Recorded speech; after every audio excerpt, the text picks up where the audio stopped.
Senator Corbett. Thank you very much, Mr. President. I would like to start by thanking all of my colleagues and all of their heartfelt comments and work over these past several months and the days leading up till today. In particular, I want to thank my Republican colleagues who I know have struggled with this as well and worked hard, been part of meetings to try to come up with a budget that we could all agree to. I am very sad that that has not come to pass. But today is a very important day because today we'll be passing a budget and we will be passing it on time.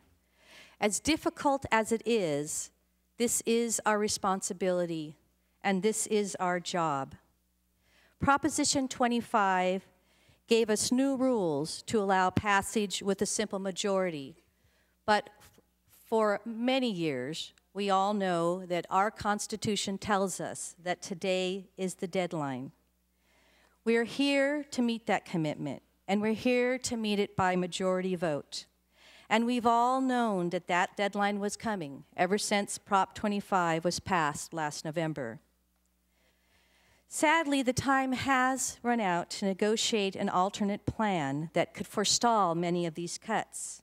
And of course, it is heartbreaking that we have to make these additional cuts instead of giving Californians another option. The steadfast resistance to putting another option on the ballot for voters to decide is not democratic. And I do hope that all members of this body will reconsider that position. The truth is we have no other options as of today. Without more revenues, we have to make awful cuts. And let us be clear, the cuts we're talking about and some members have talked about today are not the only cuts. Sadly, we made $11 billion worth of cuts in March, and we started the year with a $26.6 billion deficit to plug.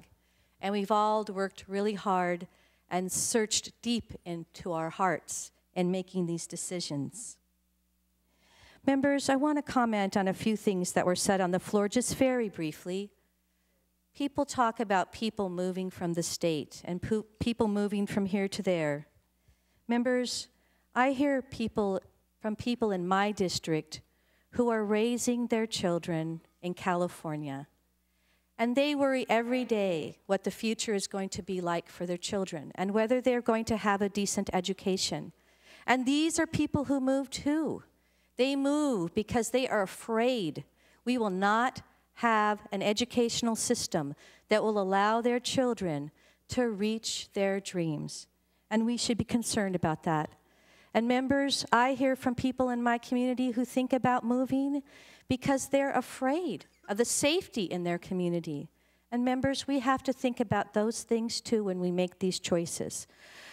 So when some legislators are talking about the importance to raise revenue so that we do not have to make these heartbreaking cuts, please remember, we're doing that in response to what we have heard from our constituents. Members, I also want to thank the thousands of Californians who have written letters to all of us to share their opinions on this budget and this very tough time. And members, there's no doubt we can do better by Californians, and we should do better, and we must do better, and we can still do better. We still have time to do things to better the future of Californians.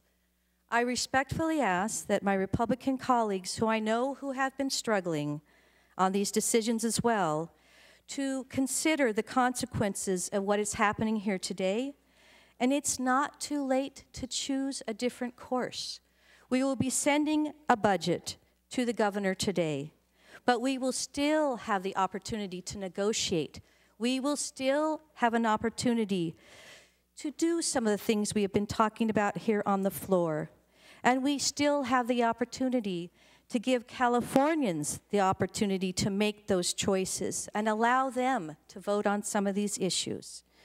In closing, members, it is a very important day. We will make history.